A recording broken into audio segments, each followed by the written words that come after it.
तो हेलो दोस्तों, आप सभी का स्वागत है हमारे NHB कंपटीशन क्लासेस में। आज हम आपके सामने वर्ल्ड मैप की क्लास को आगे बढ़ाते हुए आज नया देश लेंगे जिसका नाम है भूटान। आपके सामने मैप लगा है, आप लोग देख सकते हैं। भूटान कंट्री को आज हम पढ़ेंगे। उसके बाद एक कंट्री और हम लोग आज ख़त्म करेंगे जिसका नाम है बांग्लादेश, क्योंकि समय ज़्यादा थोड़ा लग रहा है। तो आज 2 देश हम लोग पढ़ेंगे, ठीक है। स्टार्ट करते हैं। आप सभी लोग का स्वागत है अगेन NHB कंपटीशन क्लासेस में। आइए स्टार्ट करते हैं।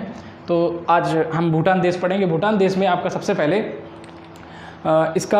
ये आपका एक बफर कंट्री है। बफर कंट्री आप समझते हैं ना कि 2 बड़े देशों के बीच एक छोटा देश बफर कंट्री। अब जैसे मान लीजिए यहाँ वाला देश ऊपर चाइना है, नीचे आपका भारत है, दिख रहा है इंडिया, ऊपर चाइना। बात समझ आई कि नहीं आई?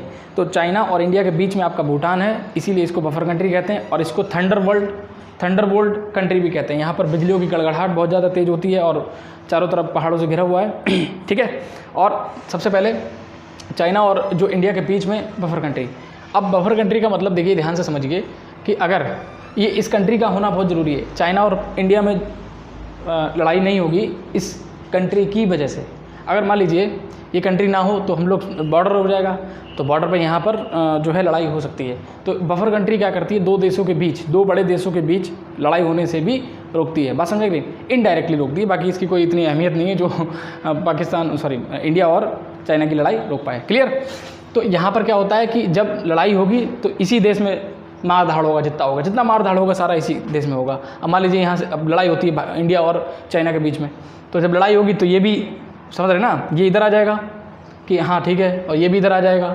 अब भूटान ने अपनी जो रक्षा की जो सुरक्षा जितना भी निर्भर है वो भारत के ऊपर है। अब भूटान कहेगा ये सब हमारे लिए हो रहा है। यहाँ पर एक आप लोग ध्यान से देखिए, ये शार्क टैंक, ये जो है आपका, एक मिनट, ये वाला एरिया देखिए, ये शार्क टैंक है। यहाँ पर अगर आप लोगों ने एटलस खरीद लिया होगा तो आप उसमें शार्क वाले 75 पेज नंबर पे आपको शार्क मिल जाएगा। और शार्क में भी आपको देश मिलेगा भूटान के जस्ट यहाँ पर आप देखेंगे पूरब में शार्क टैंक आपको एक क्षेत्र मिलेगा। अब ध्यान से समझिए, चाइना कहता है कि ये शार्क टैंक हमारा है। चाइना क्या कहता है, ये शार्क टैंक हमारा। अरे तेरा तिब्बत नहीं था तो तेरा शार्क टैंक कैसे हुआ? देखो ध्यान से, मैं समझाता हूँ आपको ध्यान से। हम आपको एक एशिया का मैप लगा है, ये देखिए, एक मिनट, ये एशिया का मैप लगा है, ध्यान से समझिए। यहाँ पर इस चीज़ को ध्यान से समझिएगा कि एक मिनट देखिए, आजा भाई थोड़ा सा, हाँ देखिए ये एशिया है। अब ध्यान से देखिए, ये चाइना है। यहाँ जहाँ हम अंडरलाइन कर रहे हैं क्या है, ये आपका चाइना हो गया। क्लियर? ये चाइना है। अब ये चाइना जो है, अब ध्यान से समझिए, ये यहाँ पर तिब्बत था। अरे तेरा तिब्बत नहीं था तो भूटान में, ये भूटान है हल्का सा यहाँ पर, तो भूटान में शार्क टैंक तेरा कैसे हुआ? सोचने वाली बात है ना। अब जैसे मान लीजिए हमारा खेत है, तो हम अपने बगल वाले खेत में दावा कर सकते हैं कि ये जो लाइन पड़ी है, ये लाइन नहीं, यानी ये सीमा जो पड़ी है, जो आधा आधा कर रही है, ये नहीं कि थोड़ा इधर है, तो ये दावा तो हम कर सकते हैं। ये थोड़ी ना कहेंगे इसके अगला वाला खेत भी हमारा है। क्लियर? अरे तेरा तिब्बत नहीं था तो तेरा शार्क टैंक कैसे हुआ? एकदम उल्लू वाली बात करता है। क्लियर? तो शार्क टैंक को लेकर यहाँ पर एक डोकलाम क्षेत्र है, डोकलाम को लेकर भी बहुत लड़ रहा था कि जो है ये डोकलाम चाइना का है या चाइना का हिस्सा है डोकलाम। तो अभी तुम्हें पता ही 2017 की बात है, मोदी जी जानते ही हो आप लोग, ठीक है। घर बार से कोई मतलब नहीं, एकदम ठीक है, ज़्यादा पॉलिटिशियन में नहीं जाना है। तो आप ध्यान दीजिए, मोदी जी ने जो है क्या, ठीक है आओ डोकलाम। अब लड़ाई वहाँ बहुत दंगा हो गया, वहाँ की सेना इधर से लड़ रही है, इधर से इधर लड़ रही है। अब होता क्या है, चाइना इस वाले रास्ता पर, ये जो रास्ता दिख रहा है ना, इस पर बहुत ज़्यादा बेस्ड है। अब चाइना क्या करा, चाइना को मजबूरी हो गया, इंडिया ने सारा नेवी ला के यहाँ खड़ा कर दिया यहाँ पर हैं, और जो भी जहाज आ रहा था उसकी चेकिंग कर रहा था। अब वो चाहे बिजनेस से संबंधित हो, कैसा भी हो, उसकी जांच कर रहा था। और बहुत ज़्यादा दिक्कत आ रही थी चाइना को इधर से व्यापार करने में, तो चाइना को यहाँ से मजबूरन डोकलाम से पीछे हटना पड़ा। तो ये मोदी की नीति है। क्लियर? तो हम बताने का मतलब सिर्फ इतना था कि एक बफर कंट्री है, और बफर कंट्री 2 बड़े देशों के बीच एक छोटा देश होता है। क्लियर? उसके बाद आ जाइए,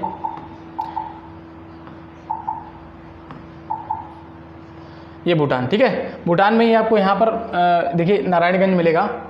कहाँ गया नारायणगंज? ये आपका ढाका हो गया, राजधानी कहाँ गई? ढाका। दिम्फू, सॉरी ढाका नहीं, दिम्फू। दिम्फू राजधानी है, ठीक है। थिम्फू, थिम्फू, सॉरी थोड़ी सी मिस्टेक है, आप लोग ज़्यादा माइंड नहीं करिए, थोड़ी सी मिस्टेक है। तो ये थिम्फू, थिम्फू राजधानी है। और अगर क्वेश्चन पूछेगा कि भूटान का जो थिम्फू के अलावा सबसे बड़ा शहर कौन सा है, तो पारो। पारो बात समझ में आएगी नहीं है, देखिए पारो, पारो देवदास वाली नहीं, ठीक है। पारो यहाँ पर एक शहर का नाम है, क्लियर। तो पारो हो गया। उसके बाद यहाँ पर एक नारायणगंज, आपका नारायणगंज जो है एक शहर है, वो आपका पटसन के लिए बहुत ज़्यादा फेमस है। जैसे जूट वगैरह नहीं होता, बोरा वगैरह बनता है, चीनी की बोरी वगैरह, वो जो रस्सी वाली होती है बोरा, ठीक। तो वो नारायणगंज उसके लिए फेमस है। अब आगे चलते हैं, थोड़ा सा आपको आगे दिखाते हैं कुछ क्वेश्चन। भूटान की रक्षा भारत करता है, पूरी तरीके से भारत के ऊपर निर्भर है। ऐसा होता है जब 1959 में, ठीक है ना, 59 में, 1959 में जब चाइना तिब्बत पर कब्जा करता है तो भूटान डर जाता है कि भाई जब इतना बड़ा तिब्बत पर कब्जा कर लिया, हम तो जरा ही से हैं, ठीक है, तो हम पे भी कब्जा कर सकता है। तो वो भारत से कहता है कि आप हमारी रक्षा कीजिए, हम आपसे मिलना चाहते हैं। तो भारत कहता है ठीक है, मिल लीजिए। तो फिर भूटान पलट कर जवाब देता है कि भाई जब चाइना ऐसा कर सकता है तो कहीं आपने हमारे साथ ऐसा कर दिया तो भारत कहता है आप 2 साल रहिए हमारे साथ, ठीक है, आप 2 साल हमारे साथ सहायक बन के रहिए। अगर आपको ठीक लगे, आपको हमारी नीतियाँ अच्छी लगती हैं तो आप रहिएगा, नहीं तो मत रहिए, आप स्वतंत्र रहिए। तो 2 साल रहता है, ठीक है। सिक्किम भी आपका 2 साल रहता है, लेकिन सिक्किम आपका 1935 का संविधान संशोधन होता है, 35वां संविधान संशोधन होता है आपका। तो एक सहायक राज्य के तौर पर सिक्किम भारत में सम्मिलित होता है, लेकिन फिर उसके बाद उसे विश्वास हो जाता है तो 1936 करें यहाँ 36वां संविधान संशोधन होता है, उसमें आपका सिक्किम जो राज्य है पूर्णतः राज्य बन जाता है भारत का। लेकिन भूटान एक स्वतंत्र देश होने की बात कहता है कि हमको सिर्फ आप रक्षा दीजिए, बाकी हम स्वतंत्र देश रहेंगे, क्लियर। तो रक्षा पूरी किसकी कौन करता है, भारत करता है। लैंड ऑफ थंडरबोल्ट भूटान को कहते हैं। बिजलियों की गड़ाहट सबसे ज़्यादा कहाँ होती है, भूटान में। काला पर्वत कहाँ स्थित है आपका, काला पर्वत, अरे यार भूटान, ठीक है, दोनों तरफ काला पर्वत लिख दिया। उसके बाद भूटान का सबसे बड़ा शहर पारो, अभी बताया हमने आपको। ताला परियोजना, चूखा और दोगाछू। देखिए भारत कितना महान है, वहाँ पर लाइट की बहुत समस्या है, ठीक है, लाइट की समस्या है, सब पहाड़ी क्षेत्र है, नदियाँ एकदम बहती हैं। तो 3 नदियाँ आ रही हैं, उन 3 नदियों पर भारत ने 3 परियोजनाएं बनाई हैं भूटान में। और उससे क्या करता है, जितनी बिजली उत्पन्न होती है, जितनी बिजली का उत्पादन होता है उसको भेजता है भूटान में, दे देता है, ठीक है, भूटान में देता है। जितना बचता है फिर भारत उससे खरीदता है। देखिए कितनी महानता है भारत की, यानी कि खुद पैसा लगाया, सारी परियोजना में पैसा भारत ने लगाया, फिर भूटान को लाइट दिया फ्री, और उसके बाद जो बची है उसको खरीद रहा है पैसों में। देखिए कितना महान है भारत, भूटान, ठीक है, भारत द्वारा निर्मित है, ये ध्यान रखना। बात समझ में आई। अगर आप पूछेंगे, हम क्वेश्चन पूछेंगे, हम क्वेश्चन पूछेंगे, बताइए फटाफट आपका सलमा और सहतूत बांध किस देश में भारत में बनवाया है, बताइए फटाफट, ये कमेंट बॉक्स में आप लोग बताएंगे, ठीक है। रेडी, आगे चलते हैं। उसके बाद देखिए यहाँ पर राजधानी दिम्फू है, और धर्म सबसे ज़्यादा क्या है, तो आपका बौद्ध धर्म वहाँ पर है। और क्या है, नेपाल और भूटान जाने पर, आप नेपाल या भूटान में जाते हैं तो आपको पासपोर्ट की आवश्यकता नहीं होगी, आप ऐसे ही जा सकते हैं, क्लियर, कोई दिक्कत तो नहीं है। आगे चलते हैं। तो भूटान यहीं तक था हमारा। आपसे भूटान थोड़ा सा रिवीजन एक बार फिर से देख लीजिएगा, मैं आपको बता देता हूँ कुछ क्वेश्चंस, आप स्क्रीनशॉट ले लीजिएगा, ठीक है, ये स्क्रीनशॉट ले लीजिए इसका, ठीक है। भूटान की रक्षा Bharat, land of thunderbolt Bhutan, काला पर्वत आपका भूटान में, भूटान का सबसे बड़ा शहर पारो। उसके बाद ताला परियोजना, चूखा परियोजना और दोगाछू परियोजना, ये भारत द्वारा निर्मित हैं और बात समझ में आ रही है, भूटान में स्थित हैं, क्लियर, स्क्रीनशॉट ले लीजिए, ठीक, वेरी गुड। उसके बाद यहाँ पर देखिए राजधानी दिम्फू है, बौद्ध धर्म, आपका बौद्ध धर्म की अधिकता है, और नेपाल और भूटान जाने पर पासपोर्ट नहीं लगता, क्लियर। अब आ जाइए, हम लोग स्टार्ट करते हैं आपका दूसरा देश, बांग्लादेश, क्लियर। बांग्लादेश पहले पूर्वी पाकिस्तान था। अभी हम आपको शुरू से सारी स्ट्रेटेजी बताते हैं कैसे क्या था सिस्टम, ठीक है। 1947 में आपके 2 देश बनते हैं, ठीक, भारत और पाकिस्तान। भारत बनता है क्या, नहीं बनता, पाकिस्तान है, ठीक है समझ रहे, तो भारत और पाकिस्तान, भारत से टूटकर बनता है पाकिस्तान। तो पाकिस्तान 2 जगह पहुंच जाता है, ठीक है, कितने जगह पहुंचता है, 2 जगह, देखिए। एक तो ये है आपका, मैं यहाँ पर कर देता हूँ इसको, ये वाला, ये, ठीक है, एक ये है। और ये जो आज का बांग्लादेश देखते हैं ना, ये बांग्लादेश, इसको साफ कर देता हूँ थोड़ा मैं, 1 मिनट,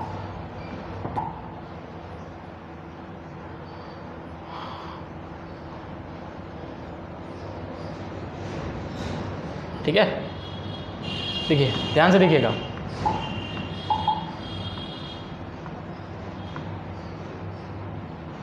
चल जा भाई, चल गया। प्यार से चलाना पड़ता है, थोड़ा प्यार सबको अच्छा लगता है। देखिए सबसे पहले पाकिस्तान, ये आपका पाकिस्तान है। ये कौन सा पाकिस्तान था? ये पश्चिमी पाकिस्तान था। क्लियर, दिख रहा है सबको? और यहाँ पर जो बांग्लादेश है आपका, पहले ये पूर्वी पाकिस्तान, तो 2 जगह पाकिस्तान को बांट दिया था। एक था पूर्वी और पश्चिमी पाकिस्तान, पश्चिमी पाकिस्तान और पूर्वी पाकिस्तान। क्लियर हो रहा है? कोई दिक्कत तो नहीं? अब देखिए समझिए ध्यान से, यहाँ पर जो मुस्लिम लोग रहते थे वो यहाँ के मुस्लिम लोगों को मुस्लिम समझते ही नहीं थे। ठीक है, उनका कहना था कि जो मेन मुस्लिम है ये यहाँ पर रहते हैं। ठीक है, यहाँ पर जो है मुस्लिम नहीं है। एकदम पागल वाला दिमाग, गुस्सा आता है। उसके बाद देखिए ध्यान से, ये जो यहाँ पर एक आपकी यहाँ पर पार्टी थी ट्रिपल पी। कौन सी पार्टी? Triple P. ठीक है, पश्चिम पाकिस्तान की पार्टी थी आपका ट्रिपल पी, यानी कि पश्चिम पाकिस्तान पार्टी। ठीक, उसके बाद इसमें जो आपके पीएम थे जुल्फ़िकार अली, बहुत हरामी थे। ठीक है, इन्होंने क्या करा कि इनका कहना ये था कि भाई राष्ट्रपति बनेगा या प्रधानमंत्री बनेगा सिर्फ इसी वाले यहाँ से बनेगा, यहाँ से नहीं बनेगा। क्लियर, क्योंकि यहाँ पर लोग काले लोग रहते हैं, नाटे हैं। अरे ऐसे तो हमारे भारत में भी देखिए कितने लोग, आप पूर्वी राज्यों में जाएंगे अगर देखेंगे एकदम अलग ही प्रजाति पाई जाती है। तो क्या वो इंडियन नहीं है? भाई वो भी लोग इलेक्शन लड़ सकते हैं, सबको अधिकार है। एकदम पागलों वाली बात करता है पाकिस्तान, समझ में आए? तो उनका कहना था कि यहाँ पर काले लोग हैं, नाटे हैं, ये मुस्लिम ही नहीं है, ये अलग ही हैं कुछ, मतलब पता ही नहीं आता, इसका समझ में नहीं आता क्या सोचता क्या है ये। उसके बाद आपका एक पार्टी यहाँ पर थी AL यानी अवामी लीग, जिसके नेता थे एकदम नए नए उभरे थे शेख मुजीबुर रहमान। कौन थे? शेख मुजीबुर रहमान। क्लियर हो रहा है कि नहीं हो रहा है? 1947 से 1970 तक आप देखिए कितना बड़ा पीरियड है। 1947 से 70 तक यहाँ से एक भी राष्ट्रपति ही नहीं बना, ना प्रधानमंत्री। ये सब सिर्फ समझ लीजिए एक नौकर टाइप की, यहाँ पर नौकर जैसी फीलिंग यहाँ पर इन लोग को मिल रही थी इस पश्चिमी पाकिस्तान की तरफ से। क्लियर, समझ में आ रहा है कि नहीं आ रहा है? तो यहाँ पर होता क्या है कि जो आज का बांग्लादेश है, इससे पहले क्या था? पूर्वी पाकिस्तान था। तो यहाँ से इलेक्शन चलता है, इलेक्शन होता है, इलेक्शन में शेख मुजीबुर रहमान इलेक्शन जीत जाते हैं। बात समझ आएगी नहीं? तो यहाँ के जो लोग, भाई जितने लोग थे सारे ने वोट उन्हीं को दिया, तो वो जीत जाते हैं। जब जीतते हैं तो ये इनको अच्छी नहीं लगती बात। किसको? ये जो आपका, एक मिनट, जो आपका पश्चिमी पाकिस्तान था, ये पश्चिमी पाकिस्तान, ये इनको अच्छा नहीं लगा। तो इन्होंने क्या करा, यहाँ पर सेना भेजी और यहाँ से शेख मुजीबुर रहमान को कैदी बना के वापस यहाँ पर पश्चिम पाकिस्तान में लेकर चले आए। पूरा कैदी बना लिया, बंदी बना लिया। यहाँ की जनता थी बहुत ज़्यादा गुस्सा में आ गई। फिर सेना भेजी, यहाँ पर विद्रोह होने लगा कि भाई हमारे नेता को छोड़ा जाए, लोग जो है सड़कों पे उतर आए। यहाँ से फिर सेना भेजी, यहाँ घर में घुस के इतना मार मारी है, महिलाओं के साथ पूरा जो है 30,000 महिलाओं के साथ रेप किया, बच्चों को सीधा सीधा गोली मार दिए। तो बहुत ज़्यादा यहाँ पर उपद्रव मच गया, एकदम समझिए दुराचार हो गया, एकदम सब सिस्टम ख़राब। यहाँ के लोग जो हैं, फिर जो लोग डर के भागे, उन्होंने इंडिया में शरण लिया कि ठीक है। जब इंडिया में शरण ली, ध्यान से समझना, इंडिया में जब शरण ली तो ये सब सारी चीज़ें उस समय इंदिरा गांधी थी। तो इंदिरा गांधी ने बुलाया हमारे जो सेना के अध्यक्ष थे सैम हारमुज माणिकशॉ, ठीक, उनको बुलाया। उनके कहते कि भाई ऐसा है, ये इसको कुछ करो मैटर इसका, ये तो बहुत समस्या हो रही है, भारत की संप्रभुता पर प्रश्न चिन्ह खड़ा हो रहा था कि ऐसे तो भाई ठीक है शरणार्थी हैं भाई, हम शरण दे रहे हैं, लेकिन किस किस को शरण देंगे आप। तो उन्होंने कहा आप, इंदिरा गांधी जो थी उन्होंने कहा हमको कोई फ़र्क नहीं पड़ता, आप तैयार कीजिए सेना, ठीक है। तो माणिकशॉ जो थे, माणिकशॉ पूरा नाम सेम हारमुज जमशेदजी माणिकशॉ पूरा नाम था, सेम हारमुज जमशेदजी माणिकशॉ, ठीक। उन्होंने कहा अभी जो क्लाइमेट है, यानी कि जो जलवायु है या जो मौसम है, अभी लड़ने लायक नहीं है, क्योंकि जून जुलाई का महीना था तो मानसून का महीना था, नदियाँ सब उफना रही थी, बाढ़ पूरा तरीके से बाढ़ से ग्रसित था आपका बांग्लादेश। तो उन्होंने कहा अभी हम वहाँ सेना भेजेंगे तो सेना ही डूब जाएगी। क्लियर हो रहा है कि नहीं हो रहा? तो अभी नहीं, थोड़ा समय आने दो, करेंगे। समझ में आ रहा है कि नहीं आ रहा है? फिर थोड़े समय बाद यहाँ से और समस्या उत्पन्न होने लगती है। यहाँ समझ लीजिए सब पूरा तहस नहस कर देता है ये वाला पाकिस्तान, यहाँ पूर्वी पाकिस्तान में। फिर उसके बाद जो है हमारी सेना एक्टिव हो जाती है। कहती इंदिरा गांधी कहती हैं आप अपनी सेना बनाइए, बांग्लादेश से कहती है अपनी सेना बनाइए, भारत आपके साथ है। तो सेना बनती है यहाँ पर मुक्ति वाहिनी सेना। कौन सी सेना? मुक्ति वाहिनी। मुक्ति वाहिनी सेना कहाँ की? बांग्लादेश की। तो मुक्ति वाहिनी सेना क्या थी? वो स्किल्ड नहीं थी, बस क्या था कि बदला, जैसे एक मिलिट्री स्किल्ड होती है उस टाइप से नहीं। तो यहाँ से पूरा स्टार्ट पाकिस्तानियों को मार खचोड़ के एकदम घूस के मारना स्टार्ट कर दिया, क्योंकि यहाँ पर व्यक्तिगत मामला भी था, ठीक है। घर में घुस के जो उनकी महिलाओं के साथ रेप किया, बच्चों को सीधा सीधा गोली मार दिए, मानवता ही खत्म कर दी बिल्कुल। तो यहाँ पर दो चीज़ें थी, दो कंडीशन। पहली चीज़ तो व्यक्तिगत मामला, ठीक है, पर्सनल मैटर हो गया। तो दूसरी चीज़ आपका स्वतंत्रता के लिए लड़ रहे थे, क्लियर।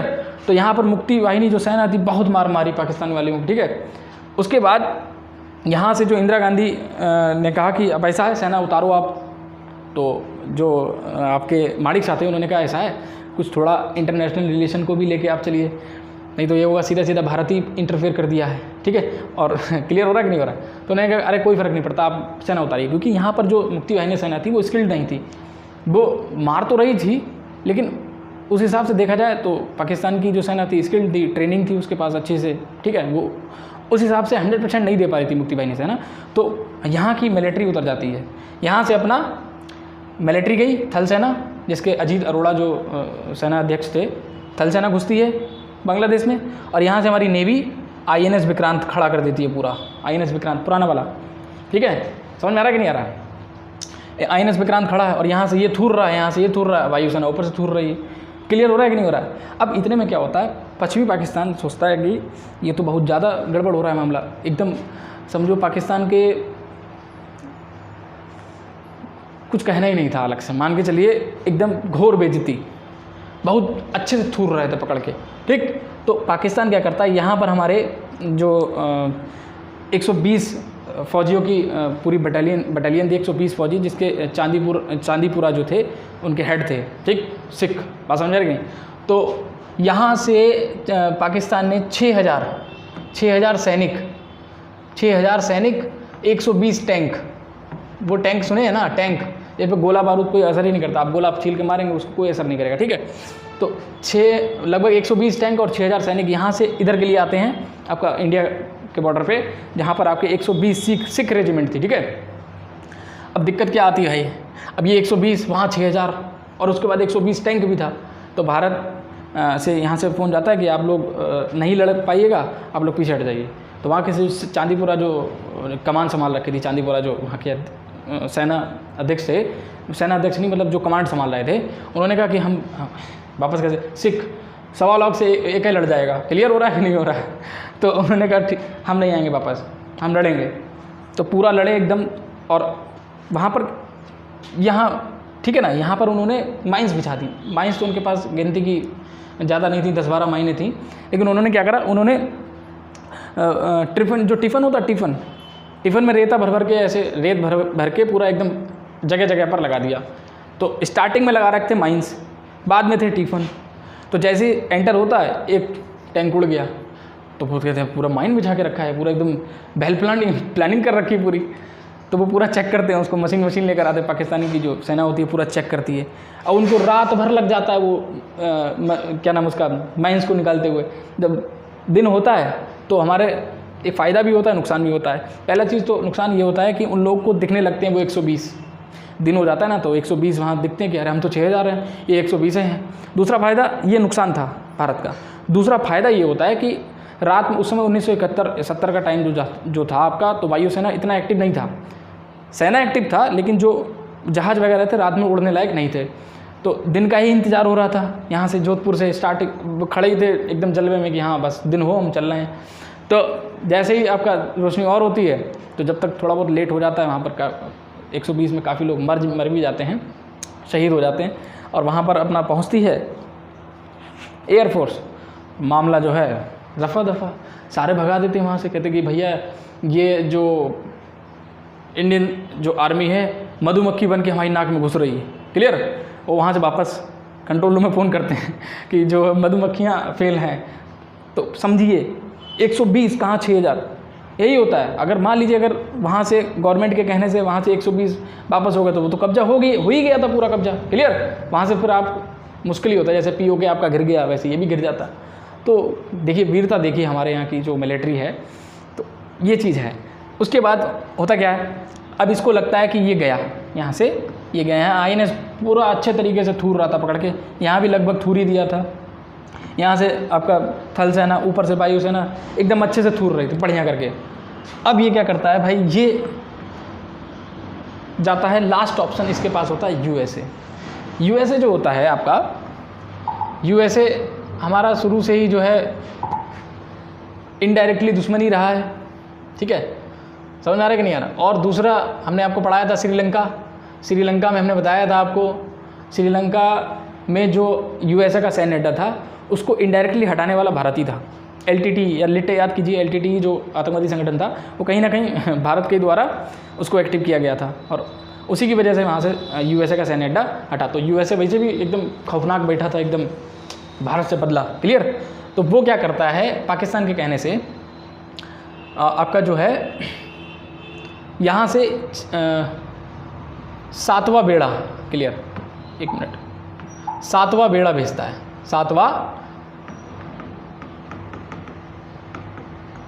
7वां बेड़ा भेजता है, जो कि बहुत खतरनाक होता है, ठीक है। 7वां बेड़ा जिसमें लगभग 20 से 30 जहाज उसके साथ ही चलते हैं, और एकदम हथियारों से लैस पूरा तैयार होकर यहाँ से चलता है। कहाँ से? यहाँ से, इस तरीके से चलता है यहाँ से। बात समझ आई कि नहीं आई? और इसे कहता है, अरे क्या नाम है उसका, ब्रिटेन, आओ आओ फटाफट। ब्रिटेन भी 200 साल साले राज करके गए हैं, लेकिन छोड़ो रहने दो। फ्रांस को भी बुला लेता है, सबको बुला लेता है, और बस स्टार्ट यहाँ से आना, इधर आ जाता है, ठीक है ना, लगभग थोड़ा पास आ ही जाता है। थोड़ा सा हम इसको मिटा देते हैं, यहाँ से नहीं, इधर से आ रहा है, पूरा वर्ल्ड मैप नहीं लगाया, लगभग इधर आ जाता है, ठीक है। इधर 7वां बेड़ा लेके आ जाता है, और यहाँ हमारा INS लगा ही है। अब इंदिरा गांधी जो हैं उन्हें लगता है ये 7वां बेड़ा तो बड़ा खतरनाक है, अब क्या किया जाए। अब बात आती है, याद आती है रूस की ठीक है, रूस से हम लोग कहते हैं, भैया याद है कुछ श्रीलंका को लेकर कुछ याद है? तो कहते हैं हाँ बिल्कुल, बताइए क्या करना है। तो रूस से व्लादिमीर पुतिन, समझ में आ रहा है कि नहीं आ रहा है, उन्होंने यहाँ से भेजा 40वां बेड़ा। बात समझ में कि नहीं आई? यहाँ लगा दिया पूरा फोर्स, 40वां बेड़ा भेज दिया। कौन सा बेड़ा भेजा? 40वां बेड़ा। एक मिनट,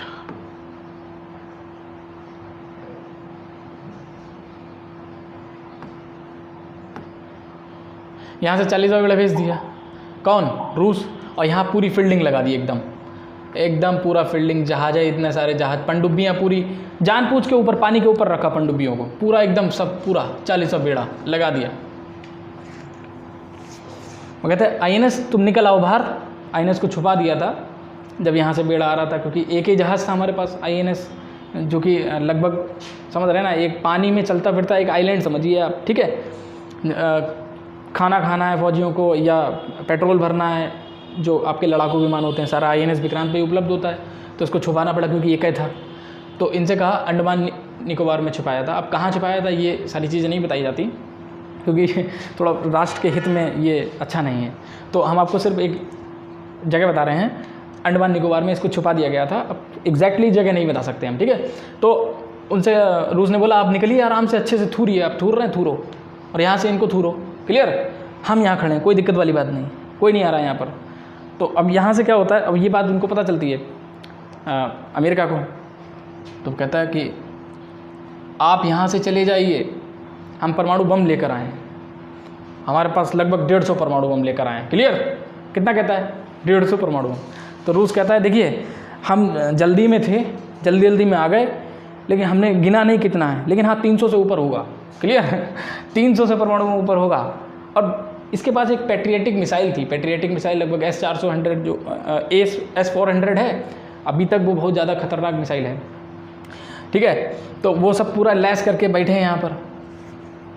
तो यहाँ से मैसेज जाता है पाकिस्तान के पास, ब्रिटेन का, कि हम लेट हो गए, सॉरी, वापस जाना पड़ेगा, I should go return, clear तो समझ में आ रहा है कि नहीं आ रहा है? वहाँ से वापस जाते हैं। और देखिए ये हंसने वाली बात नहीं है यहाँ पर, यहाँ से ध्यान से समझिए, ये जो INS विक्रांत खड़ा है ये ब्रिटेन से ही खरीदे थे। समझ में आ रहा है कि नहीं आ रहा? कौन खरीदा था?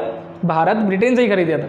अब यूएसए रास्ते में उसको करके यार कैसे पागल आदमी हो, उसको बेच दिया हो, तो वो उसको नहीं बेचना चाहिए था। और यूएसए जो है अच्छे अच्छे जो लड़ाकू विमान या जो अच्छे डिफेंस वाले सिस्टम्स हैं वो भारत को नहीं बेचता, ठीक है। तो वो रास्ते पर उसको गरियाता हुआ गया, किसको? ब्रिटेन को। क्लियर हो रहा है कि नहीं हो रहा है? यहाँ लगभग रूस का ये जो 40वां बेड़ा था 1.5 महीना से 2 महीना खड़ा रहा है यहीं पर पनडुब्बियों सहित। समझ में आ रहा है कि नहीं आ रहा? कोई एक अचानक से ना आ जाए।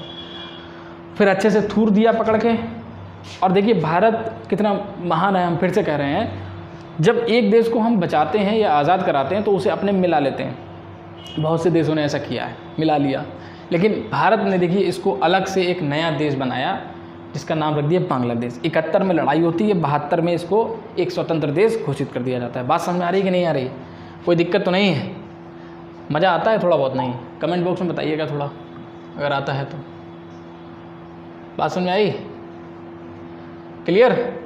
आगे चलें तो यहाँ से एक मिनट थोड़ा सा क्वेश्चन देख लीजिए। ये हो गया है, ये भी हो गया है। उसके बाद जो है मुक्ति वाहिनी सेना कहाँ की है? बांग्लादेश। क्लियर हो रहा है कि नहीं हो रहा है? कहाँ की है? बांग्लादेश की। बांग्लादेश की राजधानी ढाका, करेंसी आपकी टका। क्लियर? राजधानी क्या है? ढाका, और करेंसी क्या है? टका। उसके बाद 1971 में आज़ाद होता है और 72 में इसको स्वतंत्र देश के रूप में स्वीकृति मिलती है, ठीक है। याद रखना इसको। दुनिया की सबसे बड़ी हार जो गिनीज वर्ल्ड रिकॉर्ड में गिनीज वर्ल्ड बुक में रिकॉर्ड है, 93,000 सैनिकों ने आत्मसमर्पण किया था। जो अभी हम पढ़ा रहे थे आपको, पूर्वी पाकिस्तान जो बांग्लादेश बन गया, वहाँ पर जो यहाँ पर देखिए उसी लड़ाई में 120 हमारे जो सैनिक थे उन्होंने आत्मसमर्पण नहीं किया। उसी लड़ाई में 93,000 पाकिस्तान के सैनिकों ने आत्मसमर्पण कर दिया। समझिए, एकदम पगलेट। समझ में आया कि नहीं आया? तो ये 93,000 सैनिकों ने एक साथ आत्मसमर्पण किया था। तो ये दुनिया की सबसे बड़ी हार थी, ध्यान रखना, पाकिस्तान की। 1971 में पाक की आत्मसमर्पण। क्लियर हुआ कि नहीं हुआ? आगे चलते हैं। उसके बाद आ जाइए, हाँ, यहाँ चिकन ने आपका एक स्थान है, महज 33 किलोमीटर है। सिलीगुड़ी कॉरिडोर भी बोलते हैं इसको। भारत में है, बांग्लादेश और नेपाल के बीच में स्थित है। एक पतला सा रास्ता है, महज 33 किलोमीटर। चिकन ने ये अगर मान लीजिए अगर ये कटता है तो हमारा जो आपका उत्तर पूर्वी राज्य है उनसे संपर्क टूट जाएगा। क्लियर हो रहा है कि नहीं हो रहा है? तो ये बहुत इंपॉर्टेंट है हमारे लिए। यहाँ पर हम ये कहना चाहेंगे तीनों प्रकार की यहाँ पर सेना लगा दी जाए। नेवी की तो कोई खास ज़रूरत नहीं है। आपका एयरफोर्स और थल सेना यहाँ पर एक्टिव रहें हमेशा 24 आवर्स। बहुत इंपॉर्टेंट क्षेत्र है, नहीं तो हमारा उत्तर पूर्वी राज्यों से संपर्क टूट सकता है। अगर मान लीजिए चिकन ने पे कब्जा कर लिया चीन ने तो उत्तर पूर्वी राज्य गए, ठीक है। तो ऐसा नहीं होना चाहिए। फिर उसके बाद चटगांव बंदरगाह जो है बांग्लादेश का है। किसका है?